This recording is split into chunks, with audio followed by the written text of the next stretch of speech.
Vamos lá. Hoje nós estamos na nossa primeira aula, uma aula de abertura da nossa matéria Angelologia.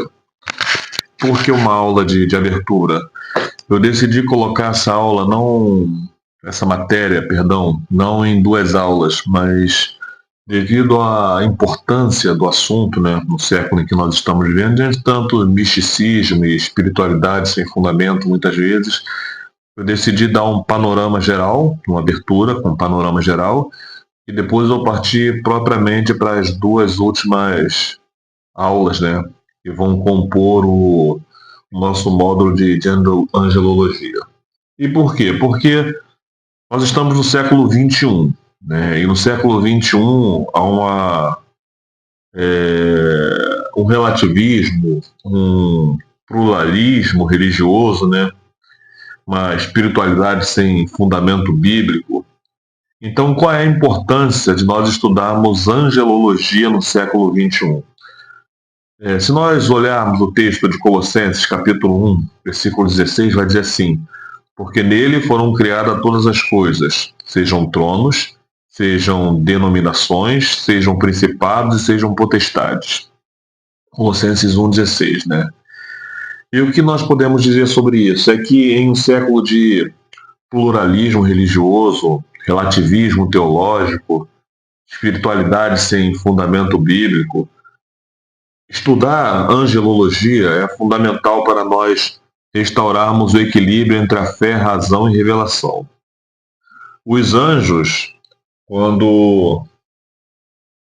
enquanto servos criados por Deus, eles sempre vão revelar a ordem, o poder e a santidade do reino de Deus. Coloca na sua cabeça isso, guarda isso, ou anota aí.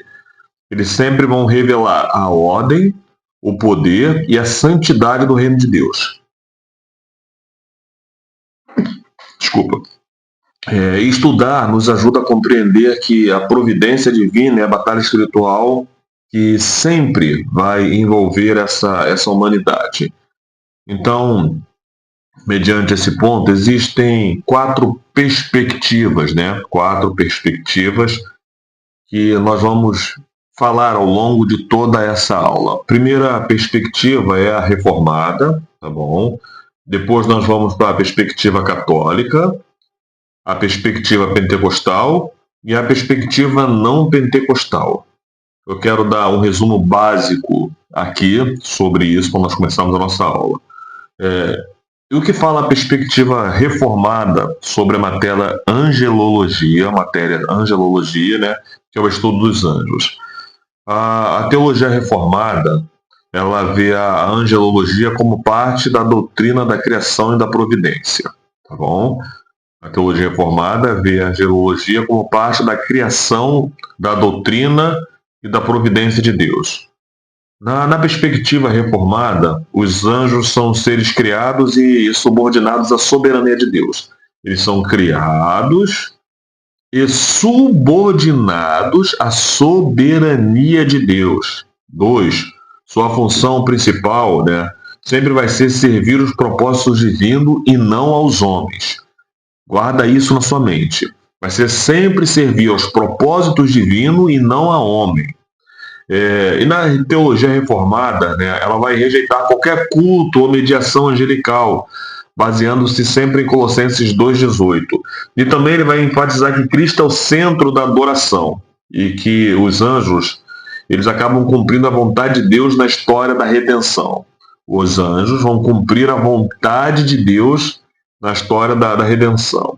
E qual a importância disso para a teologia reformada?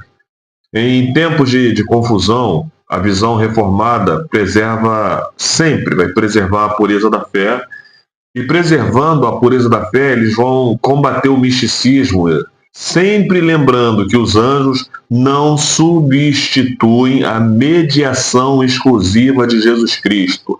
Só Jesus Cristo é o nosso mediador. A angelologia reformada, ela vai resgatar a visão bíblica de que tudo, até os anjos, estão sobre o governo soberano de Deus. Já na perspectiva católica, Na teologia católica, a angelologia é um aprofundamento desenvolvida e possui dimensões e liturgias, né, devocionais. A dimensão e a liturgia devocional dos anjos vai ser algo muito vigente na perspectiva católica, né? E os católicos, eles acabam reconhecendo a existência das hierarquias angelicais, né, baseada no pseudo Dionísio e no Tomás de Aquino. E eles vão ensinar que os anjos participam da adoração e intercessão diante de Deus. Eles vão aceitar a devoção aos anjos da guarda, desde que não substitua o culto devido somente a Deus. É até meio contraditório, né? A devoção aos anjos da guarda, eles acreditam que todos nós temos um anjo da guarda, porém que isso não substitui a devoção a Deus. E qual a importância de nós falarmos sobre isso, né? Nesse século XXI, marcado por individualismo e o materialismo, essa matéria, a angelologia, segundo a visão católica, relembra sempre o ministério da comunhão entre o céu e a terra, sempre.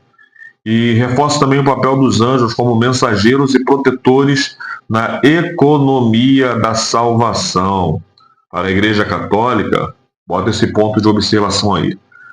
Os anjos, né? Estudar os anjos é redescobrir a dimensão celestial da liturgia e da vida cristã.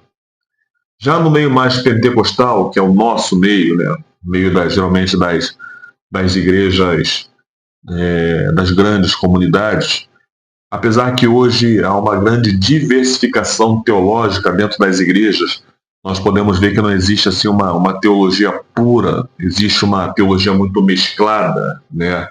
É como se nós tivéssemos vários clãs teológicos dentro de igrejas. Tem igrejas, por exemplo, presbiterianas, que tem pessoas que assistem Silas Malafaia, pentecostal, e existem no meio pentecostal pessoas que gostam de Augusto, Nicodemos e tantos outros escritores reformados e até calvinistas. Então existe essa mescla, né, de teologias, como se fossem clãs dentro da igreja. Mas na perspectiva pentecostal, o que fortalece muito a visão, né, sobre os anjos, né, é que a teologia pentecostal ela sempre vai valorizar o estudo dos anjos, né, no contexto da experiência espiritual e da batalha espiritual. Geralmente é muito isso, né? Existe muito essa guerra, essa batalha espiritual, né? E essa experiência de guerra, desse dualismo todos os dias, né? O bem contra o mal, os anjos lutando contra o demônio, né? Eles vão enfatizar que os anjos atuam em resposta à oração e à autoridade em nome de Jesus.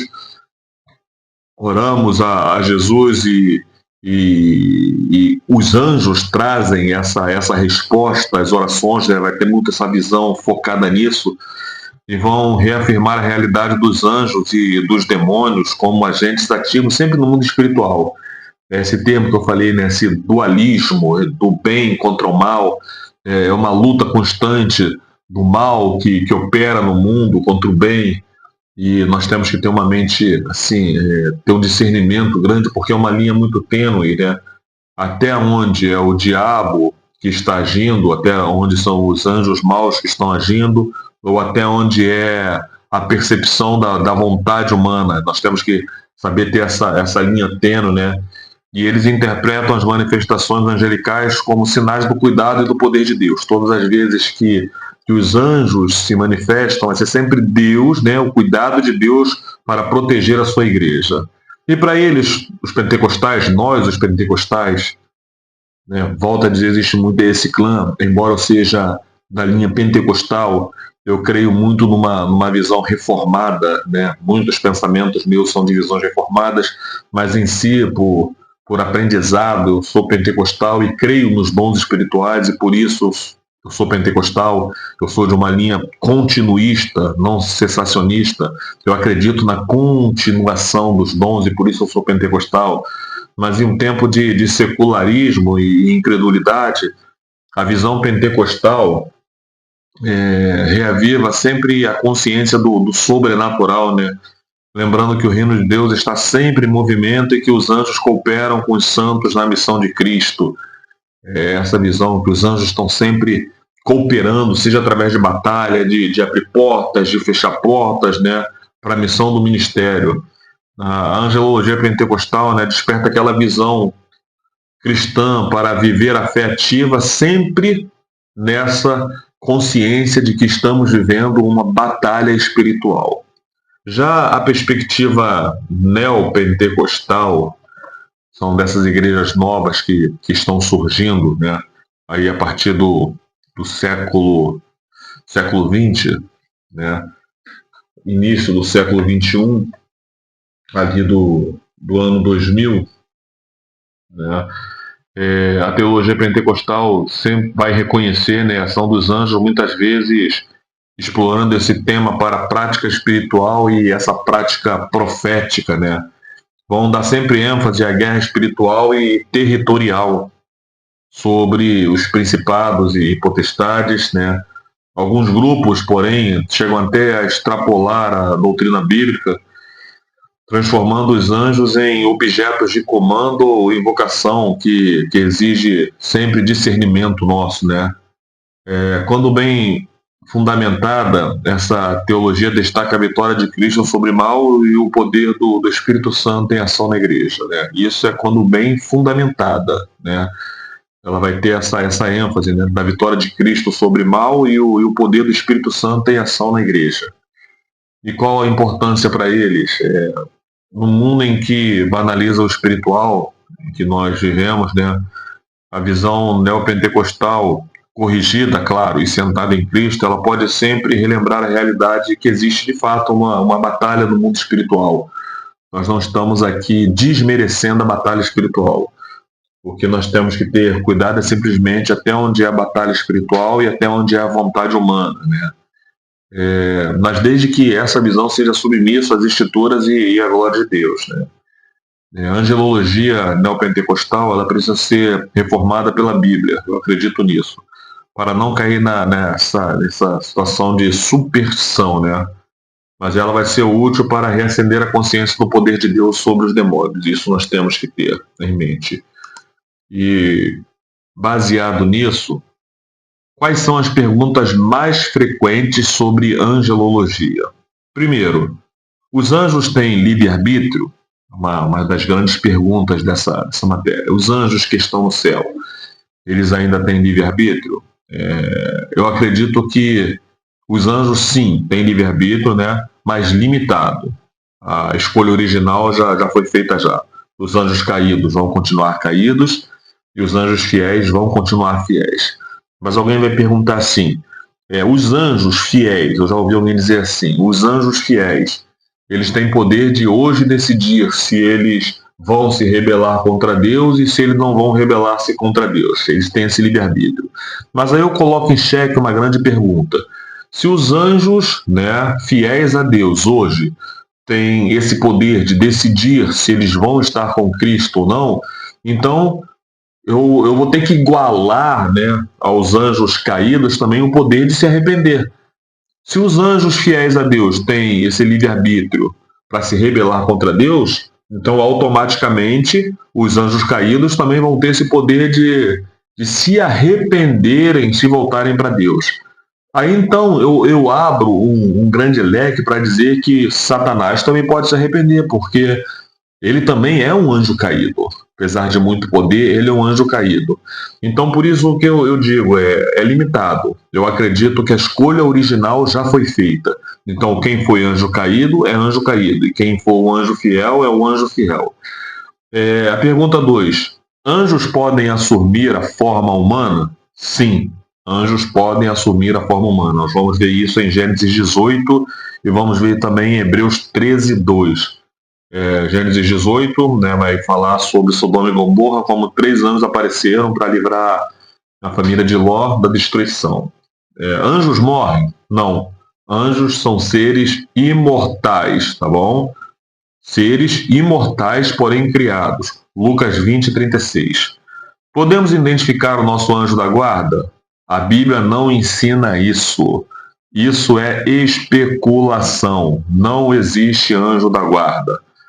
Satanás ainda tem acesso ao céu? Há divergências. Alguns dizem que sim, e isso até o juízo final. Jó 1,6 vai falar sobre Satanás ele entrando diante da congregação dos filhos de Deus, e Apocalipse 12,10. Outros acreditam que ele foi banido junto com a cruz. Então, nós não temos nenhum relato, uma vez que o cânon do Novo Testamento foi fechado. Então, nós não temos relatos a presença de Satanás no céu. Mas sim, eu acredito que ele ainda tem esse respaldo de chegar. Né? Outra, o que são querubins e serafins? São classes de anjos com funções simbólicas e litúrgicas, tá bom? Você vai ver isso em Ezequiel 1 e Isaías 6 também. Os anjos sabem tudo? Não. Os anjos não sabem tudo. Eles são limitados e aprendem. 1 Pedro 1,12. Podemos ver anjos hoje? Possivelmente, né? Possivelmente, mas é raro e deve ser testado biblicamente. E você vai ver isso na primeira epístola de João, capítulo 4, versículo 1. Porque se eu digo que hoje, né, nós não podemos ver anjos, eu também vou estar desmerecendo a experiência de muitas pessoas que tiveram. Então, sim, eu creio. Não creio, aí eu vou ser sincero, nessa bagunça generalizada que nós estamos vendo hoje, nesse culto aos anjos que você chega em determinadas igrejas e os anjos têm mais primazia do que o próprio Deus. Não, eu não creio nisso. Por que Deus criou os anjos se Ele é todo-poderoso? Para refletir a sua glória e servir como ministro do seu propósito. Você vai ver isso em Salmo 103, 20 e 21. Os anjos têm livre-arbítrio? Nós já respondemos. Né? 2. Maiores dúvidas e confusões teológicas. Esse é o ponto 2. Origem e natureza dos anjos. Qual é a dúvida? Quando exatamente os anjos foram criados? Antes da criação do mundo físico, Jó 38,7, ou junto com eles, Gênesis 2,1? Reformados e católicos, eles tendem a ver os anjos como criados antes da fundação da Terra, como parte do mundo espiritual que precede o material. Quando você olha Gênesis capítulo 1, no princípio criou Deus os céus e a terra era sem forma e vazia, né? Os reformados e os católicos acreditam, e eu também particularmente acredito nessa visão, por isso eu digo que a minha teologia ela é um pouco reformada. Quando o texto vai dizer, no princípio criou Deus os céus, nós acreditamos que nessa parte dos céus, todos os anjos foram criados. Então sim, nós acreditamos como reformados, né? Dentro de uma visão reformada, porque eu também tenho um pouco dessa visão reformada, que os anjos foram criados antes da fundação da Terra. Já os pentecostais e os neopentecostais, que eu também sou, né? Em geral, eles não enfatizam o quando, mas por quê? Eles nunca enfatizam o quando. A gente não tem essa prática, né? Eu coloquei hoje a minha visão porque eu estudo muito a teologia reformada. Mas se você for estudar somente a teologia pentecostal, você vai ver que muitos escritores pentecostais eles não vão enfatizar o quando, mas eles vão dizer que os anjos foram criados para servirem a Deus e interagirem com os homens. Né? Sobre a hierarquia angelical, vamos lá. Existem mesmo ordens de anjos, né? Sendo eles querubins, serafins, trono, dominações e etc. Ou isso é apenas uma construção posterior ao cânon?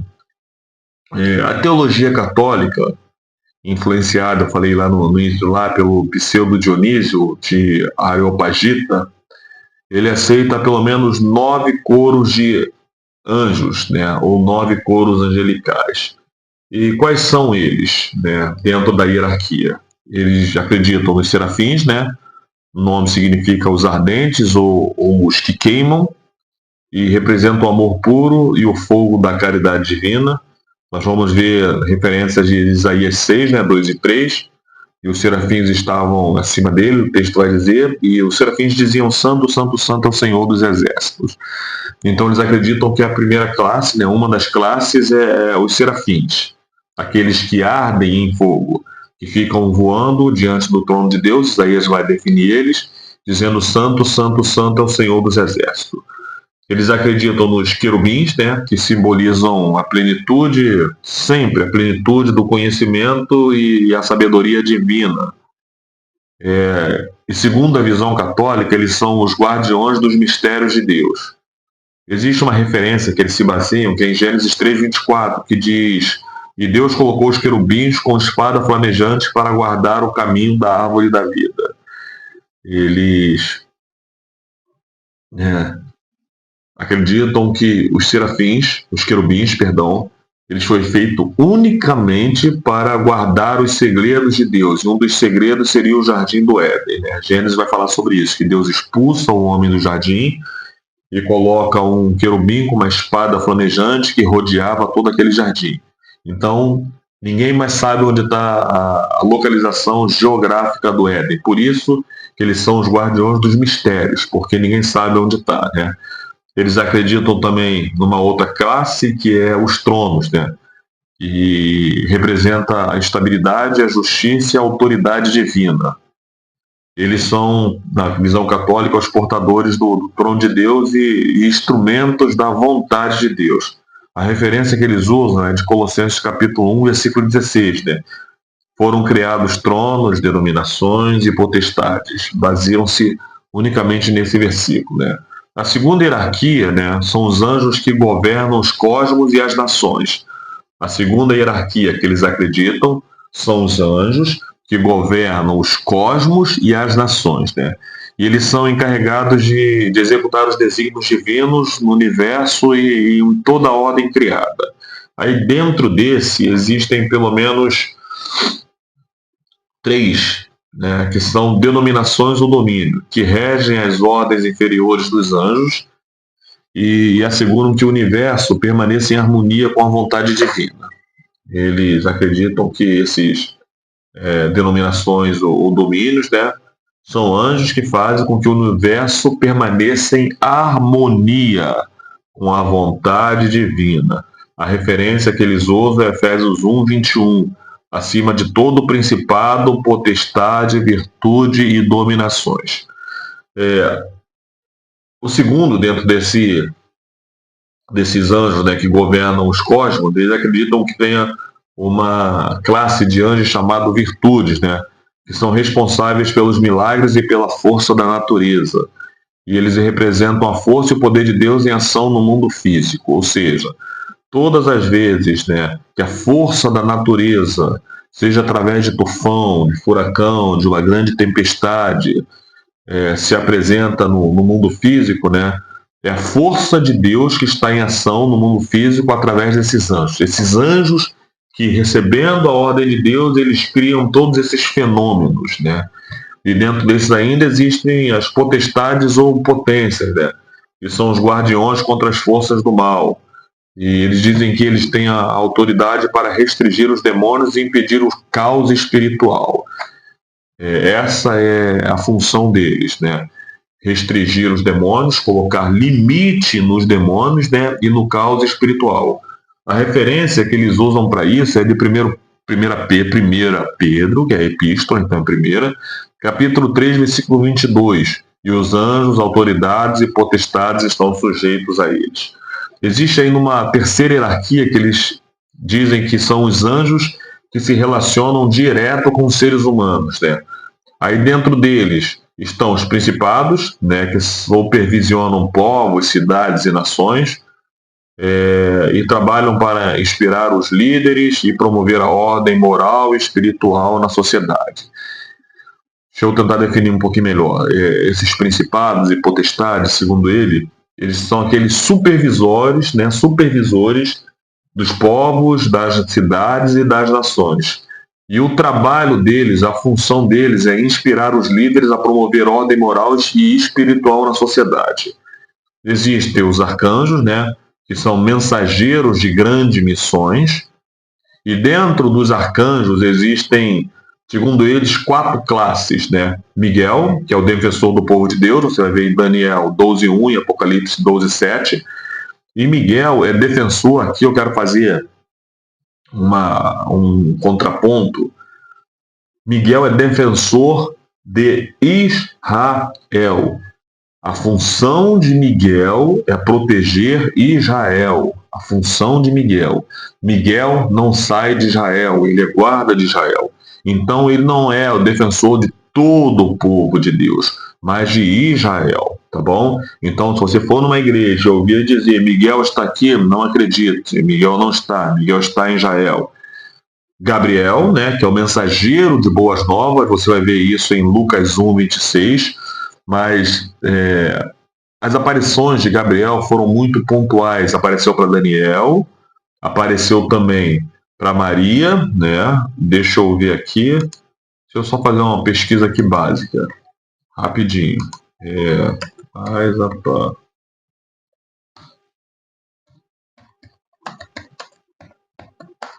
Porque Gabriel, ele foi um anjo, né? Como diz, mensageiro, mas ele apareceu de forma muito pontual, né? Ele apareceu para Daniel, para Maria e para Zacarias. 3 aparições em toda a Bíblia. Daniel, quando Daniel orou durante 21 dias, né? E Gabriel veio trazer a resposta de Deus. Para Zacarias, quando entrou e o Senhor anunciou o nascimento de João Batista, e depois para Maria, para falar acerca de Jesus. Então você vai ver que as aparições, né, desse anjo Gabriel foram muito pontuais, 3 em toda a Bíblia. E por que eu estou dizendo, fiz questão de procurar aqui as 3 aparições, eu sabia de 2, não lembrava de Zacarias. Porque nós vemos hoje uma banalização da função de Gabriel, porque toda vez que alguém recebe uma revelação, uma mensagem, é porque o anjo Gabriel trouxe esse negócio. Não, o anjo Gabriel não traz mensagem para a igreja. As aparições dele foram muito específicas e muito pontuais, tá bom? Rafael, segundo eles, que é protetor e curador. Aí você vai ver no livro apócrifo de Tobias 12:15, né? A Bíblia não vai falar sobre Rafael, não existe Rafael, não existe nenhum anjo chamado Rafael, tá bom? Isso é um mito, isso é uma visão católica, né? E segundo eles, ele é protetor e curador. E os anjos comuns, né? Ou os anjos da guarda, segundo eles, né? Eles dizem que são mensageiros de Deus para cada pessoa. Ou seja, cada fiel, segundo a tradição católica, possui um anjo da guarda pessoal. A referência que eles usam é de Mateus 18:10, né? Os anjos vêm constantemente à face do meu Pai porque está no céu. Não. Nós não temos anjo da guarda, tá bom? Isso é uma visão bem católica.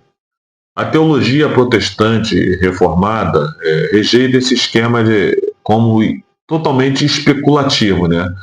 Aceitamos apenas o que está claramente revelado nas Escrituras, Miguel e Gabriel. Os neopentecostais tendem a adotar a ideia de hierarquia espiritual como parte de guerra espiritual moderna, né? Anjos territoriais, anjos de nações e etc. Embora essa visão seja criticada por reformados, por falta de base bíblica direta, né? Os reformados eles rejeitam essa visão porque acreditam que não tem uma base bíblica direta que fale sobre isso, né? Sobre anjos que são anjos territoriais. O anjo que opera só na cidade de Nova Iguaçu, o anjo que opera só na cidade de Nilópolis, o anjo que opera só na cidade do Rio de Janeiro, né? Perdão, no município de Nova Iguaçu, município de Nilópolis, na cidade do Rio de Janeiro. A teologia reformada ela tem uma crítica quanto a essa visão, né, neopentecostal de ver. E qual então são a ação dos anjos hoje? Existe uma dúvida, né? Os anjos ainda agem de forma visível e direta no mundo moderno? Essa é uma dúvida que eu pesquisei. Os anjos ainda agem de forma visível e direta no mundo moderno? Existem conflitos, né, entre as visões reformadas, pentecostais e neopentecostais e católicas. E quais são? Basicamente, né, os reformados afirmam que a revelação especial se encerrou nas Escrituras. Portanto, manifestações angelicais, eles acreditam, hoje são raras e não normativas, né? Toda revelação especial, eles acreditam que se encerrou junto com o fechamento do cânon. Então essas manifestações angelicais, né, hoje elas sempre vão ser raras, como eu disse, e não normativas, né? Não pode virar normalidade dentro da igreja, né? Porque tem um livro chamado Os Erros que os Pregadores Cometem. O pastor que escreveu esse livro, ele diz que ele foi ministrar em uma igreja e ele estava pregando e não havia uma receptividade da igreja. E de repente, no meio da mensagem, ele parou e começou a gritar: tem um anjo na porta, tem um anjo não sei aonde, tem um anjo não sei aonde. E a igreja começou a pular, a glorificar, a falar em línguas. Por quê? Porque há essa normatização, né? Acredita-se nessa dualidade onde os anjos estão sempre no culto, lutando. Então, o que eles acreditam, né, os reformados, é que existem sim manifestações, mas são raras, não são normativas, né? Já os pentecostais e os neopentecostais, eles acreditam sempre na intervenção contínua de anjos, né? E até visões frequentes em cultos, né? E até mesmo em visões, em livramentos pessoais. Eu acredito, sim, claro que eu acredito, né? Em livramentos pessoais que anjos acabam trazendo livramento para a sua igreja, para indivíduos, eu acredito. Mas essa intervenção contínua, não, porque aí eu volto a bater naquele mesmo ponto, eu vou tirar a responsabilidade humana, né? Por exemplo, o cara é um militar, um exemplo, é claro que isso é tudo no campo da ideia, especulativo. O cara é um militar e aceita e fazem a ele uma proposta de um suborno. Aí, quando esse determinado militar aceita, algumas pessoas dizem que houve uma batalha espiritual para que esse militar aceitasse aquele dinheiro. Eu acredito que pode ter havido uma influência direto na mente dele, né? Direto nas suas emoções. Mas aí eu acredito que entra nessa grande hora a percepção da vontade humana, né? Da responsabilidade humana. O que Deus falou para Caim? Olha só, o pecado já é na tua porta, mas quanto a esse, resiste. Então entra já a responsabilidade humana. Eu não creio nessa que o anjo tem que constantemente intervir para que o homem não peque. Existe a lei de Deus que está gravada no coração do ser humano. Romanos vai falar sobre isso, capítulo 1, versículo 20 ao 30 aproximadamente, né, que a lei de Deus está gravada no coração do ser humano. Então, quando uma proposta vem, a lei de Deus diz isso é certo e isso é errado. Não precisa de intervenção divina. Aí entra, volta a dizer de novo, aprendizado por massificação. A lei de Deus colocada, então o homem vai tomar sua decisão e vai ter sua responsabilidade direta. Não digo que não houve uma influência do mal, né? Não digo isso. Houve sim, muitas vezes, influências do mal, mas aí entra sim a vontade do homem nisso tudo e a responsabilidade humana diante das circunstâncias. Mas eu creio sim em muitas intervenções, né, de livramentos e de tudo isso. Eu não estou negando tudo isso, né? E os católicos admitem a presença ativa dos anjos, mas sempre dentro de um contexto místico e sacramental, mas não sensacionalista. Anjos da guarda, né? E aqui há uma confusão muito grande, né? Os católicos acreditam que todos nós temos um anjo da guarda individual. Eles pegam muito aquela passagem quando Pedro é solto, Tiago e Pedro estão presos, Tiago morre, no outro dia seria Pedro, e o anjo vai lá e liberta ele da prisão, ele volta porque a igreja estava orando, a menina vai até a porta, e quando vê Pedro volta e fala assim, é o anjo de Pedro. E eles acreditam, né, em uma das suas bases, que é esse versículo, que todo ser humano, todo crente, toda pessoa, não só os crentes, mas todas as pessoas têm um anjo da guarda pessoal. Não há base bíblica para isso. Não há base bíblica para isso. Mas eu acredito que os anjos de Deus estão ao redor daqueles que os temem e os livram. Os anjos, singular, não, plural. Não existe um anjo da guarda singular e pessoal. Existem anjos que guardam a igreja e os individuais, né? A tradição católica ela vai ensinar que sim, vai pegar Mateus 12 e 18 para ter como referência, né? Os reformados, como eu creio muito na teologia reformada, nós somos céticos quanto a isso, né? Nós afirmamos, como eu acabei de falar, que a proteção angelical é real, mas não necessariamente individualizada, né? Ela é real, coletiva e não individualizada, né? Os pentecostais, eles adotam uma visão mais intermediária, eles aceitam até assim um conceito como possível, mas sem base dogmática. Eles até acreditam que pode ser possível, mas numa base dogmática, né? E já os neopentecostais, eles muitas vezes exploram o conceito chegando a nomear, tem noção? Os neopentecostais, eles aceitam o conceito e muitas vezes eles acabam indo além, eles acabam nomeando, né? E acabam atribuindo funções específicas, né? O que gera grandes crises, críticas teológicas, né? Não basta nomear, mas eles têm que atribuir. É o anjo que trabalha na área da finança, é o anjo que trabalha na área do casamento, é o anjo que trabalha, é o anjo tal que trabalha nessa área. Não, isso não existe, tá bom? Volto a dizer, há um cuidado coletivo e não individualizado. Adoração e invocação a anjo, né? É permitido falar com, invocar ou pedir ajuda diretamente ao anjo? Seria possível isso, né? Invocar, pedir ajuda diretamente ao anjo? Quais são as visões? Os católicos, eles podem invocar a anjos e a santos como intercessores, eles acreditam nisso, né? Mas nunca adorá-los. Eles acreditam que eles podem invocar os anjos, né? Chamar os anjos para uma determinada situação, para essa batalha espiritual. Eles chamam aqueles anjos, eles invocam e eles chegam a fazer intercessões, pedidos aos anjos, né? Mas eles dizem que não pode adorar. Mas aí você vai tirar uma função básica de Jesus, que é a função de Jesus de intercessão, e você vai passar para anjos, que é um conceito totalmente equivocado, né? Já os reformados e os pentecostais, eles rejeitam qualquer tipo de invocação direta, né? A nossa oração é simplesmente e unicamente a Deus. Já os neopentecostais, né, às vezes eles caem nesse erro de dar ordem aos anjos, né? Aí entra a prática condenada pelos grandes teólogos, né, reformados e pela própria Bíblia, e você vai ver essa refutação em Colossenses 2:11.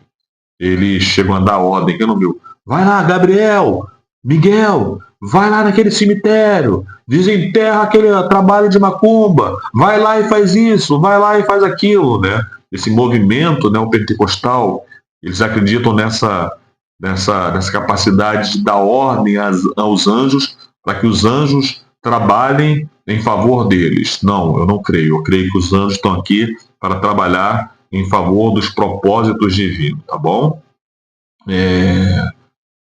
A queda de Satanás e dos seus demônios, né? Aí você me pergunta, como os anjos caíram? Vamos lá. Algumas linhas veem que eles caíram antes da criação, Isaías 14, Ezequiel 28, né? Eu falei aqui no seminário sobre a linguagem antropomórfica que é usada em Ezequiel 28, que como a mente de Deus é muito, muito maior do que a nossa, o que acontece, Deus pega situações humanas para mostrar verdades espirituais. Isso é considerado uma linguagem antropomórfica, né? Então eles veem em Ezequiel 28 que a queda de Satanás foi antes da criação do mundo, né? Outras acabam situando entre Gênesis 1 e Gênesis 2, que é todo o relato da criação. Quando a serpente aparece, eles acreditam que ali foi, né? Eles chamam disso de a teoria do intervalo, é só você procurar aí depois. E os reformados, eles rejeitam todas essas especulações, né? Focando no fato de que Deus permitiu a queda para revelar a sua glória eterna. Ponto. Anjos e guerra espiritual. E eu termino aqui. 40 minutos de aula. Quais são as dúvidas? Anjos realmente lutam em guerras espirituais e territoriais? Quais são os grandes conflitos dentro dessas quatro visões? Os pentecostais e os neopentecostais afirmam que sim. E a base dele é Daniel 10, da oração de Daniel, que a Bíblia vai dizer que Miguel teve que vir porque havia uma guerra no céu para que Gabriel chegasse. Então, os pentecostais e os neopentecostais acreditam nessas guerras espirituais territoriais, né? Já os reformados, eles veem isso como metáfora da soberania divina e do conflito moral, né? Eles acreditam que seja um conflito moral e não literalmente, né? Não é um conflito literal. Já os católicos interpretam como uma realidade espiritual, mas sujeita à vontade de Deus e sem batalhas cósmicas independentes, tá bom? Você que ouviu essa mensagem, essa aula, compartilha aí com alguém, tá bom? Que queira fazer seminário, não abre no grupo, porque é um grupo fechado seminário. E vai lá no grupo lá, faz um debate lá, coloca uma pergunta que a gente vai ter o prazer de responder, tá bom? Então até segunda-feira.